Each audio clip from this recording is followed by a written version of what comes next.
You can only have two things in life, reasons or results. Notice, reasons don't count.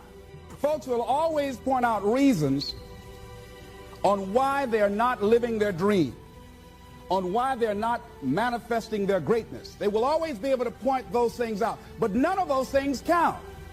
The only thing that counts are results. And results don't lie, ladies and gentlemen.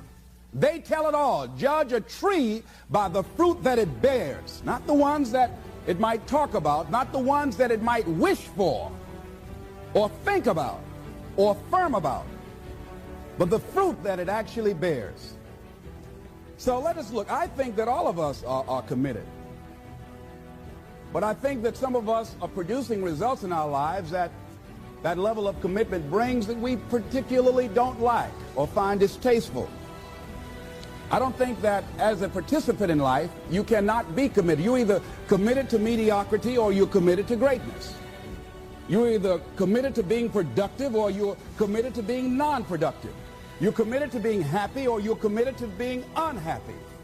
See, whatever you're doing, however you spend your time, that tells you who you are. So think about what it is you like to create in your life experience. Once I look at how you commit your time, once I do an evaluation on how you spend your time, I can tell you exactly what you're committed to.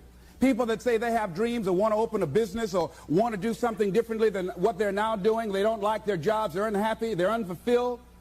People who say they want to improve their income level, look at how they spend their time.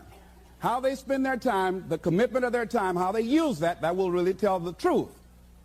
People who said, I'd like to do better, but you don't find them in vocational or technical schools upgrading their skills and their knowledge, how they spend their time, that will tell you what's going on. People who say they want to normalize their weight, they want to be healthy, but every time you see them, they're eating, that will tell you that they're committed to being obese for the rest of their lives. People tell you they want to stop smoking and they're lighting up at that time. Folks that say, I want to stop drinking, and every time you're in their face, they're reeking with alcohol, that will tell you what's going on. Don't have to listen to what they say, just watch what they do. Commitment shows up in your life in what you do. On the other hand, you can make the commitment to your life that you don't like the results that you have and that you're going to do something about it. See, that power is available to all of us. Why is it that people are frightened by commitment? Because when you say the word commitment, that intimidates a lot of people. Why? Because it means you have to deliver. See, most people, you ask them, hey, look here, I'd like for you to do this. They'll say, I'll try.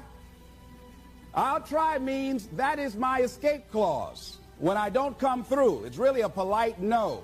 I don't have the courage to tell you no, so I'll tell you I'll try. So most people like to use that language. They don't want to commit themselves because commitment means, among many things, no excuse is acceptable. That's what it means, no excuse. That if you decided that you're going to do this, if it becomes hard, then do it hard. If it's difficult, so what? If it's inconvenient, so what? See, a lot of people made a commitment to come here tonight, but they looked outside and said, it's raining. The temperature dropped. It's cold outside. And they decide to give up on their commitment. And that's how people do about their dreams. They don't honor their commitment to themselves. Let me tell you what happens when you don't keep your commitment. Number one, it begins to deplete your self-esteem and it erodes your self-image. It weakens your faith in yourself. You don't feel good when you don't keep your commitments. The other thing is that you begin to develop weak relationships with people. People begin to realize they can't depend upon you. They can't rely on you because you won't keep your word. You've established that kind of reputation. Just think, what would your life be like if you decided to keep your commitments?